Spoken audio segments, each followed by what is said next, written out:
Hello， 大家好，我是可乐。冬季天气干燥，尤其是暖气和空调打开了之后，会带走很多的水分，这身体的抵抗力差，咳嗽也就随之而来了。咳嗽反反复复，不见好就让人觉得很苦恼。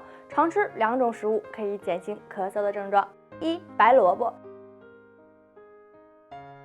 里面含有丰富的葡萄糖、蔗糖、果糖、维生素等营养元素，可以生吃也可以熟吃，带有丝丝的辣味，里面含有籽油和粗纤维，可以开胃消食，促进消化，并且能够止咳化痰，治疗肺篓吐血。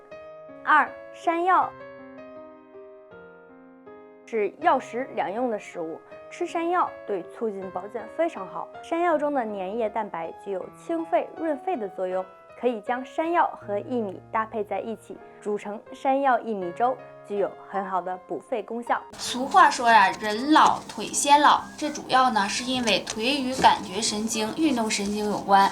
一旦老了，腿部感觉呢向大脑传递及大脑向腿部发出指令的准确性和速度呢都会下降。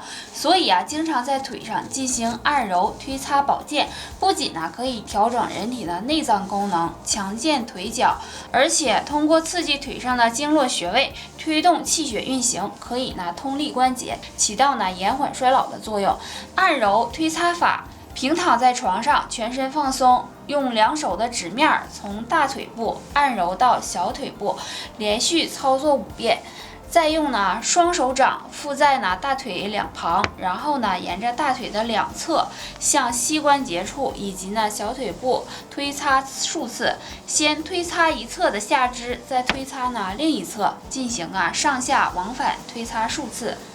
为什么要推擦腿的外侧呢？因为足部的3条阳经，足阳明胃经、足少阳胆经、足太阳膀胱经都经过腿部外侧，而老寒腿很明显属于寒症，因此按摩腿上的阳经有助于阳气提升，阳气充足了，气血运行呢就有劲儿了。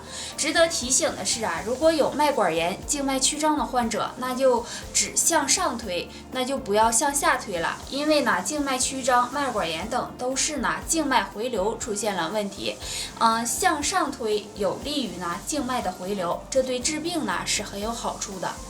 天气炎热，出汗停不下来，那脸上滴汗，精致的妆容被毁，腋下冒汗，异味让人尴尬。其实我们的身上自带的3个止汗穴，那任凭天气再热，你也依旧清爽。1、合谷穴位于我们大拇指和食指根部中间凹陷处，也就是我们常说的虎口。那按揉合谷穴呢，对止手汗效果明显。那按揉合谷可以达到使汗腺收缩的效果。操作时呢，用1手的大拇指来用力按揉对侧手的合谷穴即可，力度呢以产生酸胀感为宜。2、复流穴位于小腿内踝和跟腱之间向上2横指处。按摩这个穴位时呢，宜用大拇指轻轻的揉按，以略有酸胀感为宜。那合谷和复流穴是止汗的最佳搭档，合谷穴要重点揉，复流穴呢要轻揉。出汗过多时，可先按揉合谷2分钟，以感觉明显酸痛为度，再轻揉复流2分钟。那按揉复流穴的止汗功效呢，在于刺激它能使水分代谢正常。3、足三里位于我们外膝眼向下4横指宽的位置，在腓骨与胫骨之间。按揉时呢，用拇指指腹着力于足三里穴之上，先垂直向下按压，边按边揉，以产生酸胀感为度。每次按揉持续数秒后，渐渐的放松。每天可按摩2到3次，每次5分钟。按足三里对肾上腺皮质系统功能有双向良性调节作用，能提高机体防病的能力。按揉足三里对常年身体虚弱、汗出过多的患者更为适宜。胃病到底为什么不好养呢？其实从中医角度来说，这和疾病的传变规律有关，它的背后一定隐藏着其他脏腑疾病，其中肝胆郁热肝气犯胃，是必须重视起来的一个大因素。今天呢，给大家呢介绍2个穴位。那这2个穴位呢，配伍用可以呢很好的疏解肝胆，和顺胃气，对调理胃病十分的有效。那这2个穴位呢，就是梁门穴和阳浦穴。先说阳府穴，这个阳府穴呀，位于我们这个小腿的外侧，当外踝尖上4寸，腓骨前缘稍前方。它本是足少阳胆经的穴位，有疏肝利胆、和解少阳、疏解肝郁、通络止痛的效果。那刺激阳府穴可以清泻肝胆之热，进而呢能疏肝解郁因此此穴在调节肝郁滞、郁热等方面呢是有天生优势的。可以说坚持按摩敲打，胃病呢就好了一大半。梁门穴在上腹部，肚脐中上4寸，距前正中线2寸。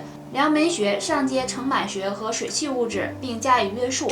我们都知道，胃气以降为顺，因此这约束精气物质的梁门穴就成为调节胃气的重要一环。所以呢，我们可以通过刺激梁门穴来调脾胃和中宫。